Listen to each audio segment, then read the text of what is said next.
Hello and welcome back to another episode of The Quiet Part Out Loud. I'm Alex. And I'm Nuvyn. And today we are here with Kelly Schmitt, CEO of Headversity and a former COWB winner. Welcome, Kelly. Thank you. Happy to be here. We're going to start off with a really fun question that we like to ask all of our guests. If your life was a movie, what would the plot be and what would you call it?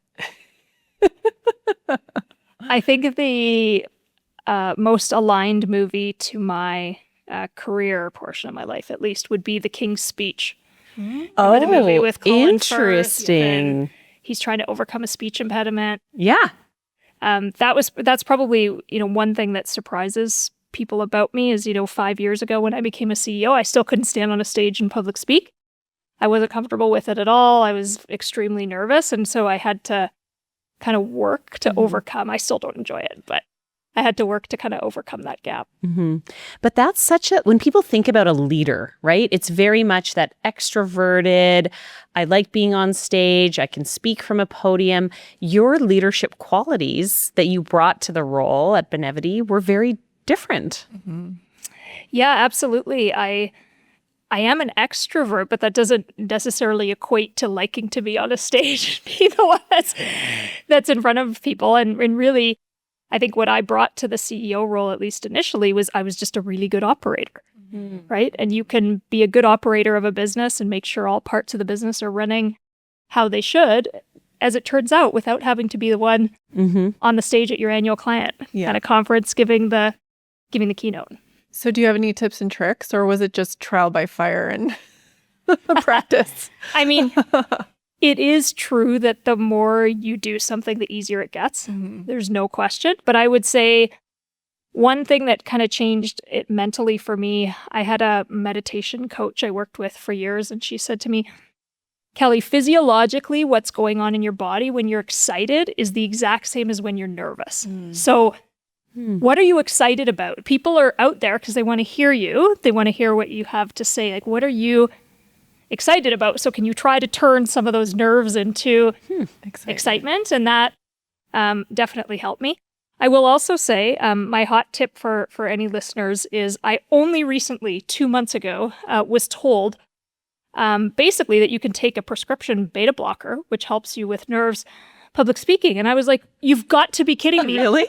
Like, this could have saved me so much stress over the last 25 years of my career. Like, why did nobody Public speaking tell me this up until now? Does it work? I've tried it once or twice, and it actually works. And like, why doesn't everybody know this? Now everybody will. No, Listens to this podcast. Public speaking pills. It's the new peptide. Yeah, that's right. Yeah, like countless speeches done without an assistance. But I would say the biggest thing for me is I still have to, frankly, over-prepare. Like, it's just something that I don't know if it will ever come easy. I admire watching, you on stage at the Access Awards because it just seems like it's so natural to you. I was so nervous, and I don't think it'll ever feel natural. It's just a lot of prep. Yeah. A lot of prep, yes. That's like a theme of this podcast is like women over-prepare for everything. We do the hard work. Yeah. So when you reflect on your leadership journey first at Benevity, and then I'll ask you about Headversity, like what are you most proud of? I think that I've shown people that there's more than one way to lead. And so I think for a good portion of my career, particularly the part in oil and gas, but even the early stages of my career in tech, there was sort of, I think the view that, leaders can't be emotional or they can't be, really vulnerable or all of those things. Coming to Benevity changed that for me, because that was a company and a culture where authenticity was actually a company value, where you could be transparent, you could be vulnerable. I could cry at town halls. I saw Brian, the founder, do that my first week, and I knew I was in the right place. And so I could just lead as me versus some view of how I saw others lead that I thought I had to be. So I think I'm proud that I've been able to show people, and women in particular, like you can lead as you. You don't have to lead like a man or lead in a certain way. You can just be authentically yourself. And when you took on that role at Benevity, Can you walk us through that? How did that happen for you? And how did you feel going through that? Yeah, I mean, it won't surprise you with the public speaking challenge, but like, I had no desire to be the CEO. And I was very happy being the number 2, who was the internal person who made it sure everything ran smoothly, and very happy not to be in the spotlight. But we had a couple of failed attempts to find a CEO to replace Benevity's founder. And after kind of watching the bit of train wreck that happened with those, I really realized at the end of the day, the CEO's job is people. It's people and culture, and, creating a culture that people want to be a part of. And if you get that part right, then lots of other things tend to fall into place. And at that point, I was already responsible for almost every function at the company. And so it was kind of a seamless transition in terms of, I knew everyone, they knew me, to just kind of slide into that role. That has been a common theme throughout this podcast, is when we ask people about their leadership journeys, I have yet to hear someone say, I was ready and I wanted that job, and nobody had to ask me to put my name forward because it was already there. I've been surprised because as a loyal podcast listener, some of the women that have come on that I look at and go, there's no way they ever questioned whether they were the right person for the job. They've come on here and said, I wasn't sure I was the right person. So is this just a thing that we do as women? Because, I look at these, I think they're amazing. Of course they were the right person. Right? Yes. True. And so what is it either in ourselves that we have trouble overcoming, or is it just those inhibitions or those concerns around, gosh, can I do it? Can I do it well? We don't want to fail.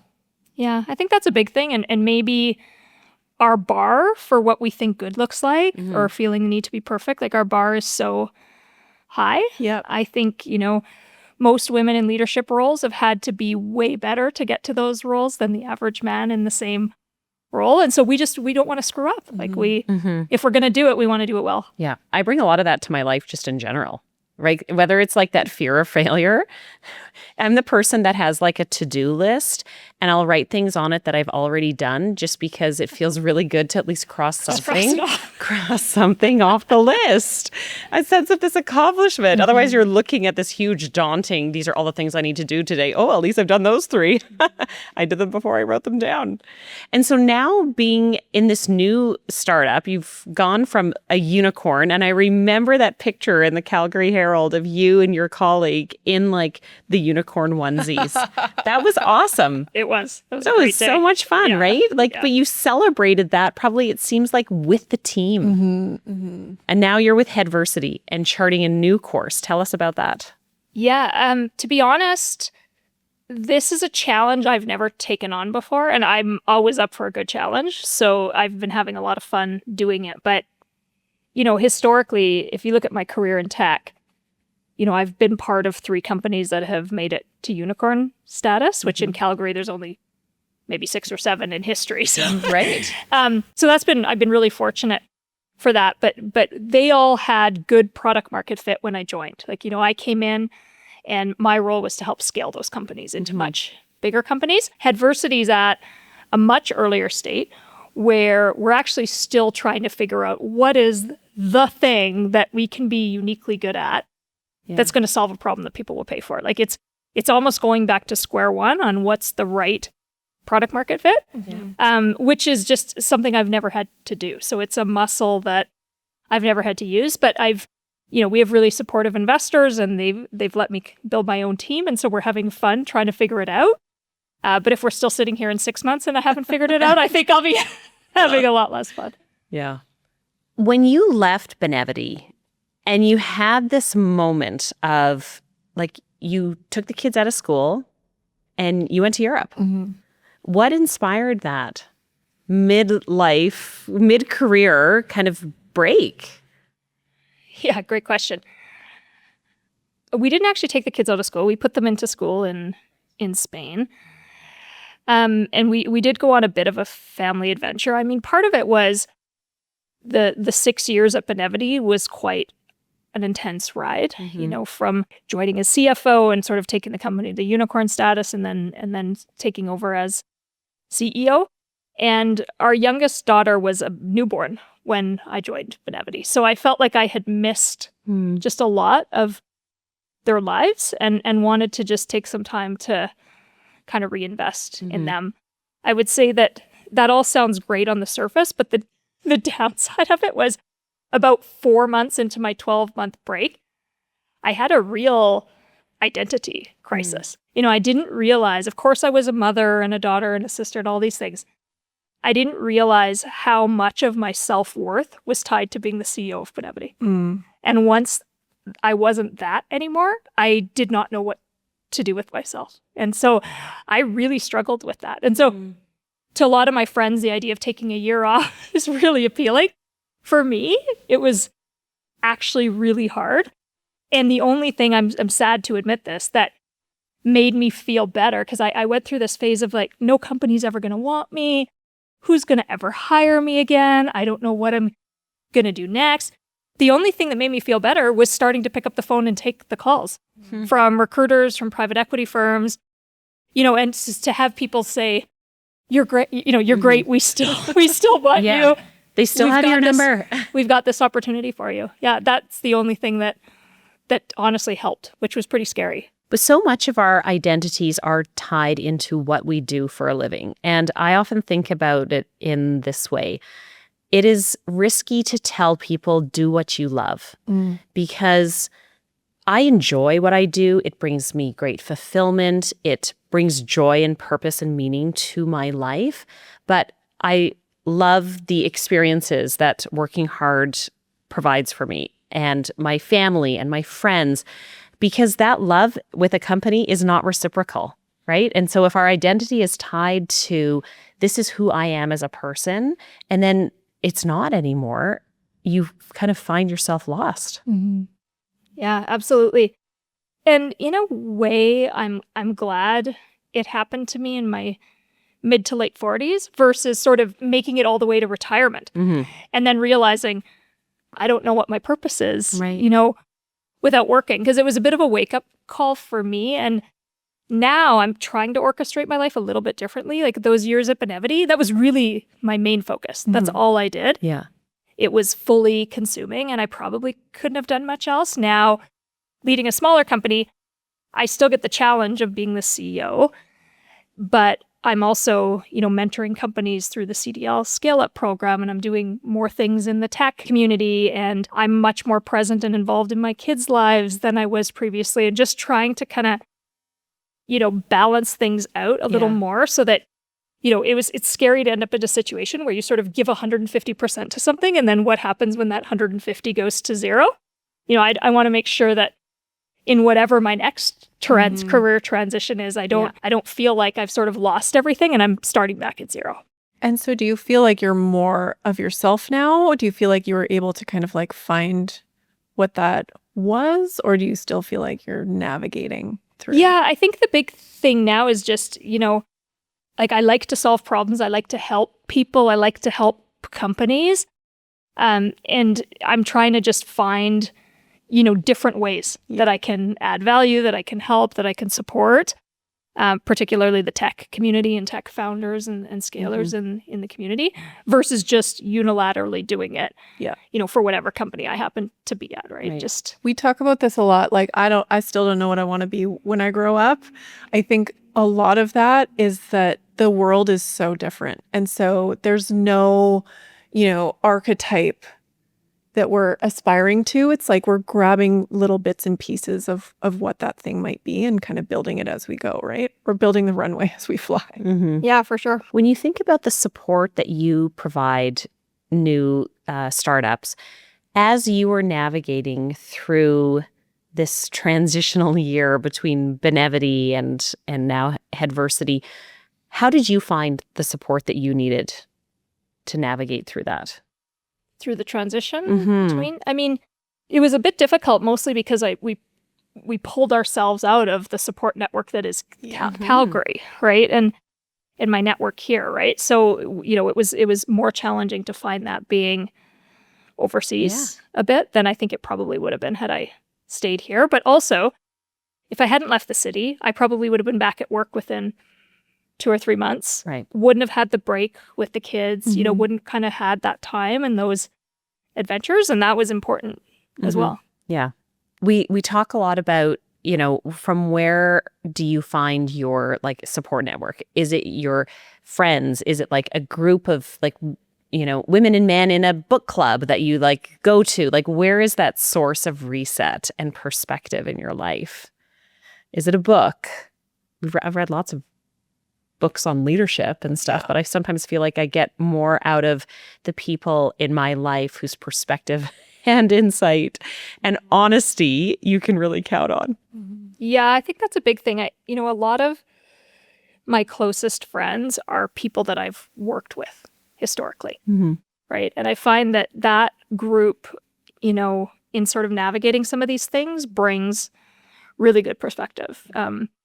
Based on their experience, just based on their knowledge of me, that particular friend group provides a lot of support. And so how are you showing up as a leader now at Headversity versus when you were at Benevity? I mean, I think probably largely the same. I've even when I was a finance leader as opposed to CEO, I've always been just focused on people first, right? So that hasn't changed. The focus on sort of building the culture that we all want at the company and the importance of that and what things we will tolerate versus not. All of that is still very much a focus.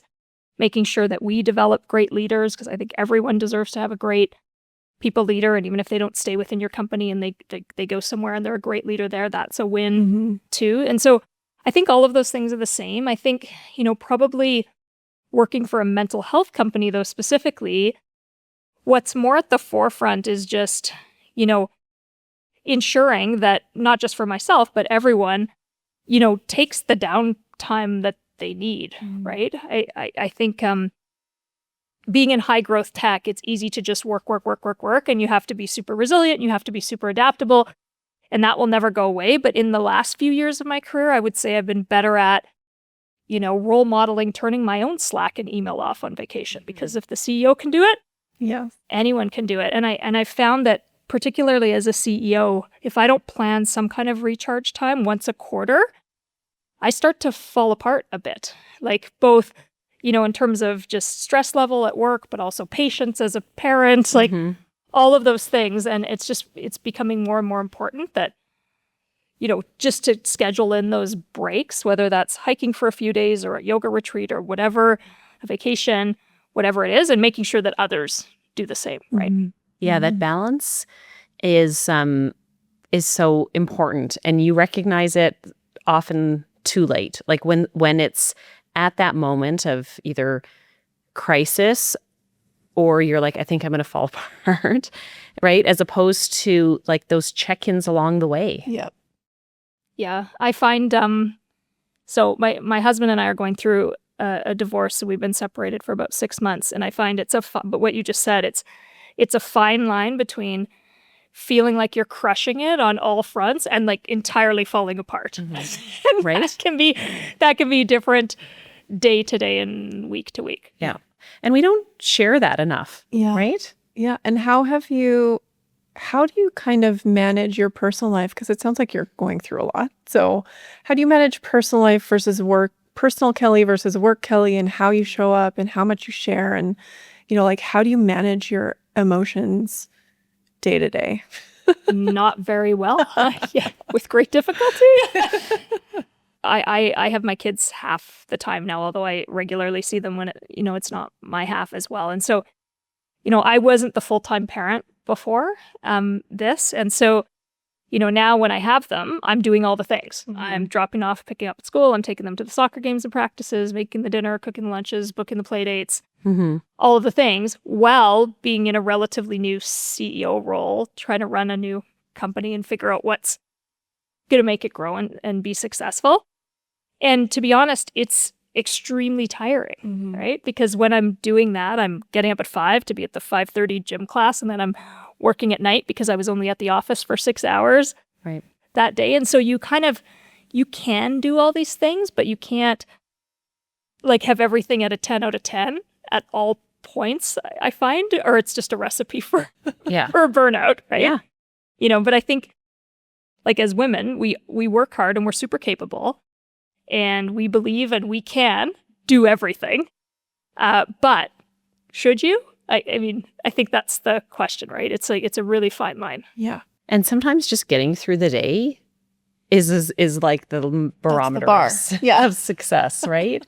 And, you know, navigating those careers and those career transitions, you know, I've got 3 kids, going through a divorce during COVID, changing jobs, and not having a support network also that I would say that I felt comfortable being as vulnerable with as now looking back, wish that I had had. Because then I feel like I wore it all. Mm. Yeah. I'm the kind of person, and I don't recommend this strategy, but if something's bothering me, I can bottle it up for a very long time.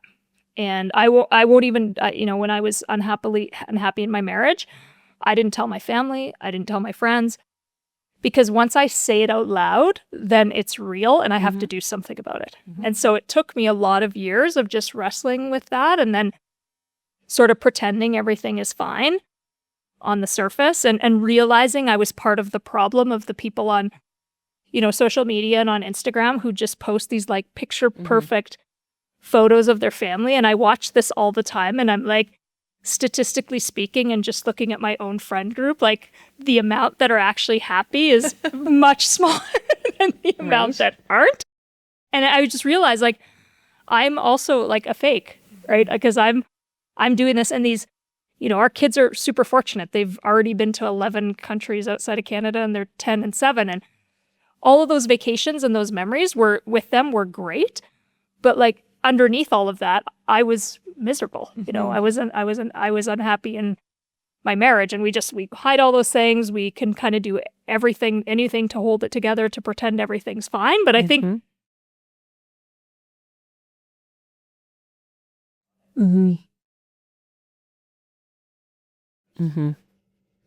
Right. We can hold things in for a really long time. It probably forever, took maybe. Many people forever. It took me like at least a year to actually publicly say that, you know, Nathan and I are separated or we're getting a divorce. At least a year, even just to say that out loud. I didn't tell some of my closest friends that my husband had moved out for like 3 or 4 months. I just didn't tell anyone. You know, and I don't know if there was embarrassment or shame or I don't even know why, really, but it was almost like I can't believe this is my life. Like this isn't how I wanted my life to turn out. This isn't where I saw things going, and it's just hard to kind of reconcile and then really just own it because in the end it was my decision. Yeah, I think it's all those things. Yeah. And like you say, when you say it out loud, it's real, makes it real. And so when you think about navigating the journey ahead, both professionally and personally, like what gives you hope? Like what gives you a sense of peace or serenity? Wow, it's really hard in the world today to think about a sense of peace or serenity. I'll be honest, I didn't see that question coming. Sorry. That is in the spirit of like, okay, how can I think about like what gives us hope in this age and this era of so much uncertainty and pain? I don't even know how to answer that. Let me ask a different question. What is something that women in general don't say out loud enough about motherhood, marriage, ambition, leadership? What are a couple things that you think we need to be more authentic about? That's a great question. So 2 thoughts on that. One, I don't think we say enough that we need more help.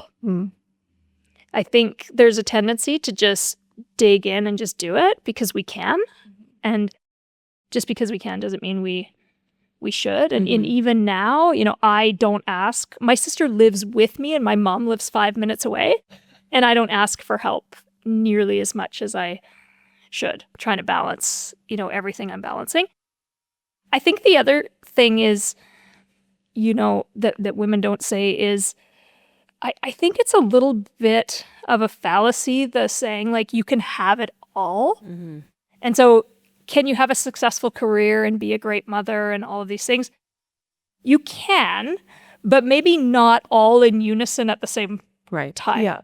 And as I said earlier, if you try to make everything be a 10 out of 10 all the time, I think it's a recipe for burnout. Yeah. I think it's really hard to be crushing it in every category on a consistent basis. And so I think women maybe don't talk enough about the fact that we aren't, many people might look at us and be like, wow, she really has her shit together. Or maybe they don't think that. I don't know. But the reality is I think most people don't. Mm-hmm. Like, I think we're barely, as you said, like trying to get through the day most days. Right. Yeah, right. Yeah. And I think as you look at, those qualities of leadership, whether it's like confidence and clear communication style, and you have to be accessible and likable and vulnerable, but still very clear, you layer on a level of expectations that others have of you that are accountable to you. And it's even harder. I love Anne-Marie Slaughter's piece in The Atlantic. This must have been like 15 years ago on why women can't have it all. It was really good. We need to get her on the podcast. Okay. Yeah. That's a plug for Anne-Marie Slaughter to join our podcast and for everybody to read her article in The Atlantic. But it was very much along those lines of like, you can be successful in many things, just not at the same time. And I think sometimes we are holding ourselves to an unrealistic expectation and standard, and social media just reinforces actually how much we are failing. I think so. Mm-hmm. So what does success look like for you now? Like you've gone through this huge journey in the last 3 years. What do you think you would be super pleased with and say you've been successful? Yeah, I mean, obviously I want, Headversity to be another successful scaled company in Calgary, but I think I spend way more brain power these days on my children than I do on any work-related problem. I want my kids to be happy, which I think they are. I want them to be kind, to be not entitled because they're growing up with so much compared to how I grew up. And I think I'm like nailing it with one kid and failing with the other currently, know? And so, I think success now is more about, making sure, my kids grow up to be good humans. Mm-hmm. And also that, that I don't sort of run myself to the edge of the cliff again either, right? And just making sure that, there's never such a thing as like balance, really, truly, but trying to sort of have things in my life that are not my job, right? And whether that's more time with friends or that's doing yoga classes or it's whatever it is, just trying to kind of keep myself physically and mentally healthy as well. Yeah, those are words to live by. I paused because I was like absorbing that. But also particularly your comment around like, you think you're nailing it with one kid and maybe not doing so well with another. Like those are hard things to talk about as parents where you're like, gosh, I am not doing well on this aspect of being a parent and I'm struggling with it. Yeah. Yeah. My youngest, she has struggles to make and to keep friends. And I think that bothers me more than like, because it's so heartbreaking. Like you just want to be able to help, but yet you can see exactly what the problem is. And she's sure as shit not going to listen to my advice. So it's like, yeah. But, things like that, like that's like harder than any work problem, which is just like you're dealing with adults and it's immediately solvable, right? Yeah. Exactly. Yes. Or whether they're rational human beings or logical. And then you enter this period of parenting and you're like, there is no logic here. And actually you are part of the problem. Exactly. And also what role do you want to play, right? Because you probably could go in and fix it, but that wouldn't be a long-term solution. So being a parent is not about like getting your fingers in there. Sometimes I think we have like maternity leave flipped. Like when your baby is born and they need like a warm body to cuddle against, they need to be kept clean and they need to be fed. They're not struggling to figure out how to show up at school and how to make friends and how to deal with issues. And now there's a whole social media. And those are the years when most parents are of an age and stage where they're building their careers and they're giving it all. But I can say, like, parenting now is so much more time consuming and frankly, maybe even more important than when they were babies and all they needed was like warm milk. Now it's the deep conversations and the questions that they have and why is it this, this way? And interpersonal skills. We should have parental leave when your kids are in like junior high and high school. Yeah. Right? Yeah. And then stress leave when your daughters hit teenage years. That's maybe. right. Hormonal stress Puberty leave. leave. No questions asked. Right? That's all Your that's all daughter's you need 14. to say. Okay. Noted. Noted. We'll see you in a year. Yeah. Yeah, exactly. It is hard. And Kelly, I'm so grateful that you we're on our podcast today and the conversation that we had. And I appreciate your vulnerability and your authenticity. Thank you for having me. I appreciate it. I've found, even as a leader, once I was able to really be just vulnerable, transparent, it goes such a long way. Like even if you have to make really, gut-wrenching decisions for your company and things that impact people, just being vulnerable and just honest, it really helps. And at the end of the day, as leaders, we're all just humans. Yeah. I think when I was early in my career, you sort of look up at the C-suite and you think these are some special, beings or robots or something that like are so awesome and really have their shit together. And then you get to that and it's like, And you're like, no. no, we absolutely don't. And we're all human. Yeah. And they're just better at hiding it sometimes. Yeah. So why not just let people know that, right? Yeah. Well, thank you so much for being here. Thank you for having me. And thank you for joining us on another episode of The Quiet Part Out Loud.